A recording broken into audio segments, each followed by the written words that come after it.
आप जानते हैं कि शवों को शव गृह भेजे जाने पर उनके टखनों पर घंटी क्यों बांधी जाती है? विदेशी शव परीक्षण विशेषज्ञों के अनुसार इससे नकली मृत्यु से बचा जा सकता है, क्योंकि पहले के समय में जब चिकित्सा विज्ञान इतना विकसित नहीं था, बेहोशी और मृत्यु के बीच अंतर करना कभी कभी मुश्किल होता था। अगर घंटी बांध दी जाए तो शव के हिलते ही घंटी बज जाएगी, जिससे यह साबित होगा कि व्यक्ति अभी भी जीवित है। कुछ इस तरह।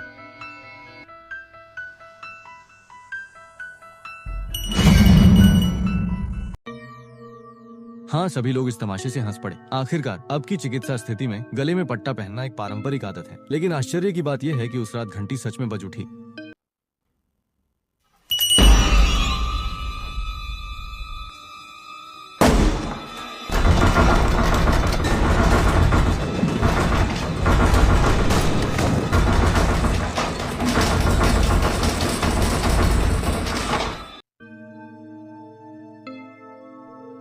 पिता पुत्र दोनों ने जीवन भर शव परीक्षण किया। यह पहली बार था जब उन्होंने इतनी डरावनी घटना का सामना किया। उन्हें लगा कि वह महिला वापस आ गई है। असल में 1 घंटे पहले उन्होंने एक बहुत ही अजीब महिला की लाश का पोस्टमार्टम किया था। वह एक भयानक अपराध स्थल से आई थी। यहाँ महिला की लाश के अलावा एक परिवार के 3 लोग भी मरे हुए थे, लेकिन अन्य 3 लोग या तो गोली से मारे गए थे, या चाकू से काटे गए थे, या हथौड़े से मारे गए थे। पर केवल वह तहखाने के एक गड्ढे में पड़ी थी। उसके शरीर पर कोई भी घाव नहीं था। पुलिस को उसकी पहचान की जानकारी भी नहीं मिली, तो उसे यहाँ क्यों दफनाया गया था, वह कैसे मरी और अन्य 3 लोगों के साथ उसका क्या संबंध था। मामले को सुलझाने के लिए पुलिस को इन सब बातों को जल्दी से समझना होगा। इसलिए पुलिस कप्तान ने इस अज्ञात महिला की लाश को फॉरेंसिक विशेषज्ञ ओल्ड बाई के पास भेजा और उनसे कहा कि आज रात ही महिला की मौत का कारण पता लगाना जरूरी है। ओल्ड बाई और उनके बेटे यंग बाई ने भी जल्दी से काम शुरू कर दिया।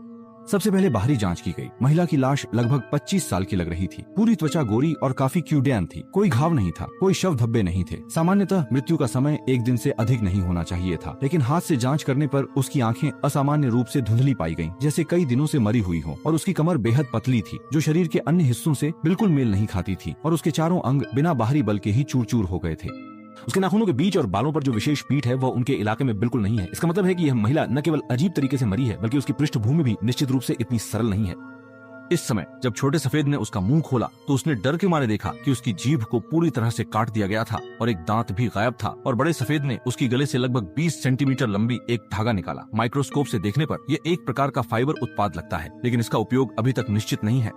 इसके बाद ओल्ड बाई ने महिला शव के नीचे की जांच की। हालांकि सहवास के कोई निशान नहीं मिले, लेकिन अंदर ऐसा लगा जैसे किसी धारदार वस्तु से चोट पहुंचाई गई हो। दृश्य बहुत भयानक था। अब ऐसा लगता है कि महिला शव केवल बाहर से ठीक दिख रही है, अंदर से शायद पूरी तरह सड़ चुकी है। तो अब केवल विच्छेदन ही रहस्य को सुलझा सकता है। लेकिन जब ओल्ड बाई सामान तैयार करने गए, तो यंग बाई को हमेशा ऐसा लगा कि महिला शव की नाक हिल रही है।